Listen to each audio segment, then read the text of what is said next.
자, 오늘은 가족관계와 법 교과서 147쪽에 대해서 배워볼 건데, 가족관계와 법 이 내용이 출생, 혼인, 가정생활, 이혼, 사망, 상속 이렇게 다양하게 있어요. 그래서 이번 영상은 출생과 혼인, 가정생활까지 해보는 영상입니다. 자, 먼저 출생입니다. 147쪽 출생. 자, 출생은 사람이 태어나는 걸 말하는 거죠. 자, 출생을 봅시다. 출생에 대해서 첫 번째, 완전 노출설이라는 게 있어요. 완전히 어머니의 몸 밖으로 노출되었을 때, 즉 완전히 몸 밖으로 머리부터 발끝까지 다 나왔을 때 출생했다라고 보는 이론이고요. 이 완전 노출설에 의해서 출생이 돼야만 이제 법적인 권리들을 갖는데, 전 영상 전에 설명했던 영상 속에는 없었던 것 같은데, 태아를 설명했었던 적이 있죠. 제가 오프라인 설명하면서. 태아가 뱃속에 있죠. 어머니 뱃속에 있죠. 하지만 아직 출생을 한 것이 아니기 때문에 법적 권리가 거의 없어요. 그 대신 불법 행위로 인한 손해배상 청구나 상속 문제에 있어서는 태아의 권리도 주장할 수 있다는 점. 예외적으로 권리 능력이 행사되는 경우가 상속과 손해배상 청구다. 자, 출생한 다음에는 이제 등록을 해야겠죠. 뭐 이름이 됐든 주민등록이 됐든. 첫 번째, 이름 짓기. 이름은 한글로 혹은 한자를 사용해서 짓는데, 이 한자가 대법원 규칙에 의해 정해진 한자가 따로 있습니다. 그래서 그 한자를 사용해야만 한다라는 것. 또 이름은 성을 제외하고 5자 이내로 정해져 있습니다. 다음, 이름을 좀 바꾸고 싶다, 개명하고 싶다, 그런 사람은 가정법원에 가서 개명허가 신청을 하고 개명허가 재판을 받아야 개명이 최종적으로 완료된다는 점. 두 번째, 출생신고. 태어나면 이 사람의 출생을 신고해야겠죠. 주민센터에 가서 출생했습니다 신고하는데, 이 출생 신고를 하게 되면 가족관계 등록부와 주민등록부에 기록이 된다는 거. 자, 출생. 그래서 147쪽에 출생증명서 갖춰서 출생신고한다라는 내용까지 봤고요. 그 다음 이제 친자관계에 대해서 좀 더 자세히 보겠습니다. 뭐 혼인, 뒤쪽에 배울 혼인, 이제 결혼과도 관계가 있는데, 친자관계라는 게 발생합니다. 부모님과 자식 간의 관계가 친자관계죠. 친자에는 단순히 아들, 딸만 있는 게 아닙니다. 다양해요. 법적으로 보자면. 먼저 친생자가 있고요. 친양자가 있고 양자가 있습니다. 친생자 중에선 혼인 중에 출생자가 있고 혼인 외에 출생자가 있어요. 그러면 이 각각에 대해서 한 번씩 알아봅시다. 짠. 잘 보입니까? 친생자, 친양자, 양자, 혼인 중에 출생자, 혼인 외에 출생자. 각각에 대해서 한번 보자면, 친생자는 혈연 관계이면서 친자 관계인 자식. 내가 낳았고 친아들, 친딸인 경우에 친생자고요. 두 번째, 친양자. 친양자는 양자였던 사람이 이제 법적으로 완전히 친자의 권리를 갖는 게 친양자인데, 그 친족 부모와의 관계가 모두 종료가 돼요. 친양자가 되면. 그러니까 예를 들어서 내가 내가 낳은 아들은 아니지만 A라는 애를 친양자로 삼고 싶어. 그러면 친양자로 삼도록 이런 법적 제도를 통해서 신청을 해서 친양자가 되면 이 A라는 애는 A의 원래 부모님, 친족 부모님 있죠. 친족 부모님과의 법적 관계가 모두 끊어지는 겁니다. 법적으로 남이 되는 거예요. 친족 부모랑.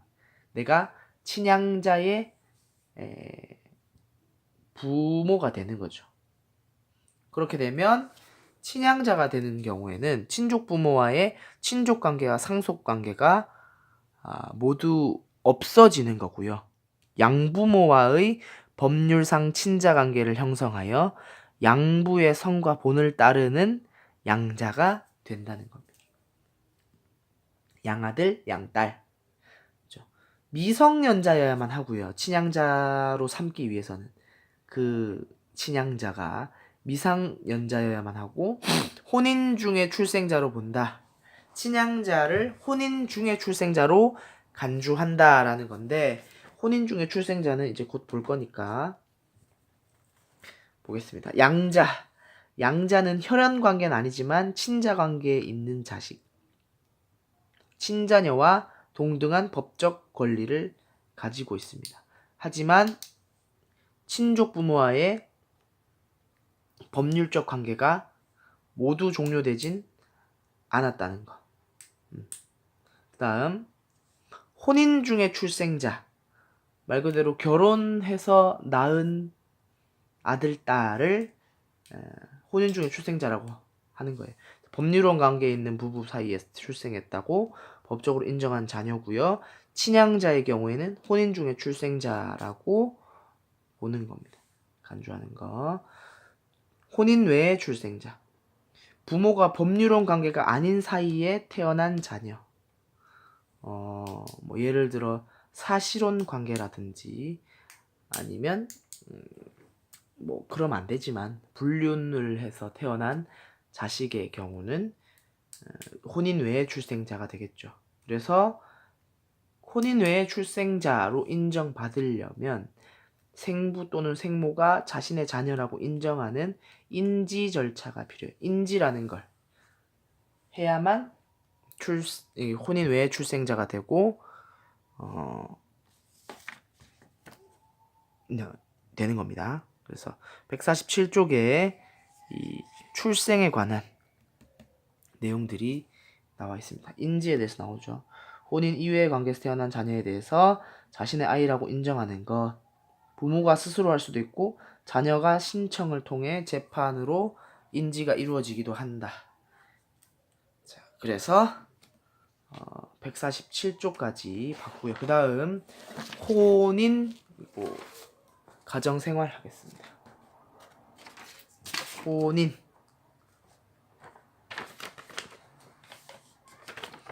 혼인은 부부가 된다는 의사가 합치되어 일종의 계약을 맺는 것이 혼인입니다. 성립 조건, 혼인이 되려면 실질적 조건이 있고 형식적 조건이 있어요. 먼저 실질적으로 혼인을 하려면 당사자의 자유로운 의사 합치. 그러니까 한 사람이 일방적으로 야 결혼하자 이렇게 될 수 없다는 거예요. 서로 마음이 맞아야 돼. 두 번째, 혼인 정년기. 결혼을 해서 같이 살려면은 적어도 이 생활이 유지가 되고 자신의 행동에 책임을 질 수 있어야 되잖아. 그렇기 때문에 우리는 법적으로 만 18세 이상을 혼인할 수 있도록 정해놓고 있어요. 만 18세 이상이 되어야만 혼인을 할 수 있고 만 19세가 안 된 만 18세에는 혼인이 가능하고요. 만 19세가 되면 부모님의 동의 없이 혼인이 가능해요. 만 18세 이상은 만 18세면 부모님의 동의가 있는 채 혼인이 가능하고 만 19세부터는 혼인 없이 그러니까 혼인이란다. 동의 없이 부모님의 동의 없이 혼인이 가능하다는 점. 그다음 근친 결혼, 중복 결혼이 안 된다. 근친 결혼은 뭐 법적으로 상당히 요건이 많습니다. 근데 주로 따지는 건 8촌 이내의 혈족은 서로 결혼이 안 되고요. 또 중복 결혼, 저 사람이랑도 결혼하고 이 사람이랑도 결혼하고 이거 안 된다는 거. 자, 그다음 형식적 조건. 혼인 신고를 하면 혼인이 되는 겁니다. 간단하죠. 그래서 혼인 신고를 하지 않고 이런 실질적 조건을 갖춘 상태로 서로 같이 살고 혼인한다라는 의사를 가지고 있는 그런 관계를 사실혼 관계다라는 거예요. 사실적으로 혼인했다라는 거고요. 법률혼은 법적으로 혼인을 했다라고 인정해 주는 거야. 그래서 법적으로 혼인을 인정받기 위해선 혼인 신고를 해야 돼. 혼인신고. 혼인신고를 어디서 하냐면, 뭐, 주민센터나 동사무소, 뭐, 업사무소, 뭐, 그런 데 가가지고, 혼인신고서를 쓰고, 당사자가 날인, 그러니까 서명을 하는 거예요. 둘 다 서명하고, 제출하면 끝입니다. 간단하죠.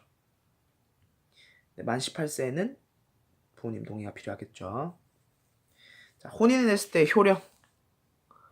혼인의 효력, 친족 관계가 발생합니다. 저쪽, 그러니까 배우자의 집안과 내가 가족이 되는 거죠. 그럼으로써 인척이 발생되고 친족이 형성된다는 거. 또 아들, 딸을 낳을 수도 있잖아요. 그러니까 나의 가족이 생긴다는 점. 서로 정조, 협조, 동거, 부양의 의무가 있습니다. 또한 성년의제. 오프라인으로 설명했었는데 이 만 19세 미만은 민법상 미성년자잖아요. 근데 만 18세는 부모님의 동의하에 결혼이 가능했죠. 결혼을 하면 성년으로서 쳐준다. 성년 취급을 해준다. 여기서 성년 취급은 포인트가 그냥 성년 취급이 아니라 민법상의 성년 취급이에요. 그래서 계약을 한다거나 이런 거 할 때 부모님의 동의 없이 혼자서 단독으로 가능하다라는 거예요. 그래서 이 만 18세가 만약에 부모님의 동의하에 결혼을 하면 이제 만 19세가 넘어선 성인으로 간주한다. 그게 성년의제고요. 부부 별산제, 별산. 부부가 개별적으로 재산을 갖고 있는 걸 관리한다라는 거예요. 부부가 개별적으로 자기가 갖고 있는 재산을 관리한다.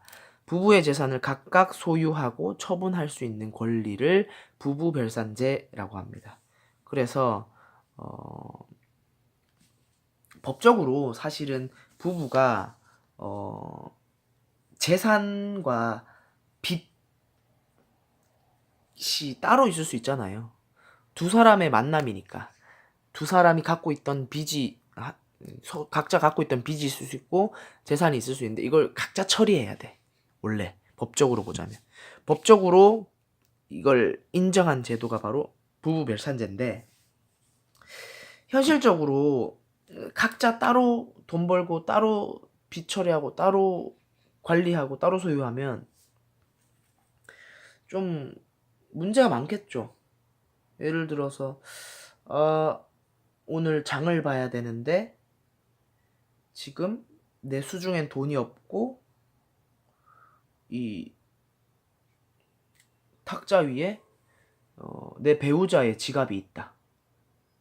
그래서 이 배우자에게 허락을 받고 계약서를 쓴 상태로 이 지갑에 있는 돈을 빌리는 뭐 그런 식의 행동을 하면은 결혼 생활이 상당히 불편하겠죠. 그래서 이 별산제가 있긴 하지만 일상적인 생활을 할 때는 서로의 돈과 서로의 그 재산을 어느 정도 사용 가능하고 좀 맡길 수 있다라는 권리가 있습니다. 그게 바로 일상가사 대리권이에요. 공동생활을 위한 통상적인 거래. 일을 한 사람이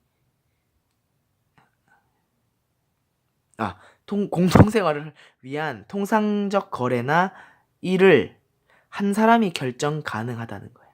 아까 전에 장을 봐야 되는데 이 돈이 필요한 경우는 남편의 동의 없이도 남편의 지갑에 있는 돈으로 장을 보고 남편한테 말을 할 수 있다.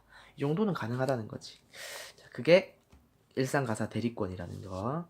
그 다음 혼인의 방식, 혼인의 종류에 대해서 말해줄게요. 혼인은 사실혼이 있고요.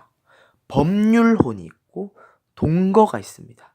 각각 다른데 법률혼은 아까 말했던 혼인신고를 하면 법률혼이에요. 사실혼은 혼인 의사가 있지만 혼인신고 없이 결혼생활을 하는 경우 사실혼이라고 합니다. 사실혼과 법률혼으로 나눈 이유는 혼인신고 때문인데, 혼인신고가 왜 중요하냐면 법적으로 인정을 해주느냐 안 해주느냐 이거예요.